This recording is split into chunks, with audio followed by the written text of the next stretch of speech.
All right, number four. Our sensory and cognitive faculties are reliable for gaining truth and knowledge of the world, and they are able to grasp the world's deep structure that lies beneath the sense perceptual world, right? So that's number four. In order to motivate and hold up, be a pillar, to do science and that sort of thing, we have to make the assumption that we can have an understanding of what we're dealing with, right? Our sensory and cognitive faculties are reliable, and they're a way that we can gain truth. And so he says that writing about Christian, especially Protestant, contributions to the scientific revolution in the 17th century, historian John Brooke notes this. He says, a doctrine of creation could underwrite the scientific enterprise if the human mind had been created in such a way that it was matched to the intelligibility of nature, then the possibility of secure scientific knowledge could be affirmed. So if there was a, super intelligence that created our mind to match with the way the super intelligence created the world, then, the possibility of secure scientific knowledge could be affirmed. We could say, yes, we can, to a certain degree, note that our cognitive and sensory faculties are indeed reliable because they were created to be that way. Right. So there's one way that we can argue for that, and also argue for the existence of a supernatural creator. Right. Well, and we don't want that. That's outside the realm of possibility. That's not even something that we can bring to our peer review. So let's just shuffle that off to the side. But if we believed that blind physical processes, this is where I'm comfortable in. I'm a Mr. Scientist, and blind physical processes are what gives me confidence that I'm able to know the world. If it gave rise to our senses and cognitive faculties, we would have an undetermining naturalistic story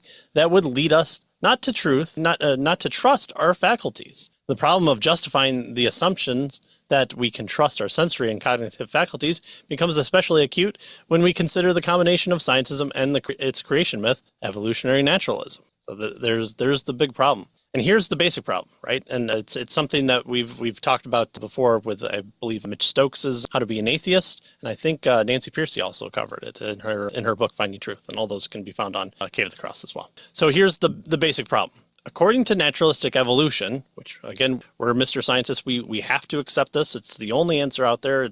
It's the science. So according to naturalistic evolution, all the science, all of the organism's parts, including its sensory and cognitive faculties, if they have such, are what they are because of one thing. They aided in feeding, reproducing, fighting, and fleeing. Again, we have these senses to aid us in survival. That's the purposes for our truth understanding. It's those things can be trusted because we've survived. And so therefore, if we're here, then all our ancestors have then held to these survival characteristics that we want to call science and truth. Well, our faculties on this account were selected for these survival enhancing functions. And the problem with this, however, is that an organism does not need accurate perceptions of true beliefs in order to survive.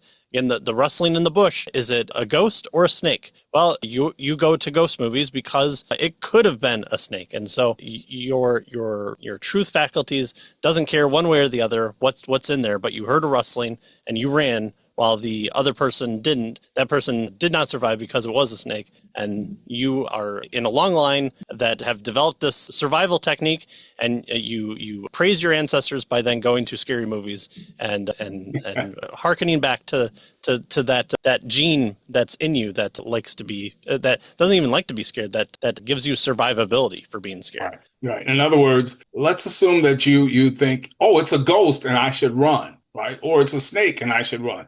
But in this case, we'll assume it's a ghost and you take off running. Well, notice it's not a ghost, it's a snake, okay, or something else even. But the fact that you took off running would make you survive, even though you had a false belief. Your false belief you acted upon and you survived. So the question is, do we need true beliefs? And that's the point he's getting at here. Right. There's no need for true belief. In fact, we can't, he calls it evolutionary naturalism, doesn't even allow us to suggest that we need true beliefs. All it's looking at is survival. right? Right. And thus he says there is in principle no evolutionary naturalistic explanation for this particular issue. And so if we are limited to evolutionary naturalism as advocates of scientism say we must be, then we have strong grounds for distrusting the employment of our reason in scientific practice. This, he tells us, it would seem puts the advocate of scientism in quite a pickle. Again, he says, while I agree with these arguments against scientism and evolutionary naturalism, that it's not his present point. The issue again, that these are all philosophical claims, and the arguments for and against them are philosophical and not scientific, right? And thus, once again, he tells us we see that science cannot justify its own assumptions, and weak and strong scientism are accordingly false, right? So there it is. So the issue here is our sensory and cognitive faculties. Are they reliable? Well, according to the position of evolutionary naturalism, we don't know, right? We can't know. And so there, or perhaps maybe they may not even be. But again, this is something that needs to be argued for or argued against, and that takes philosophy and not science.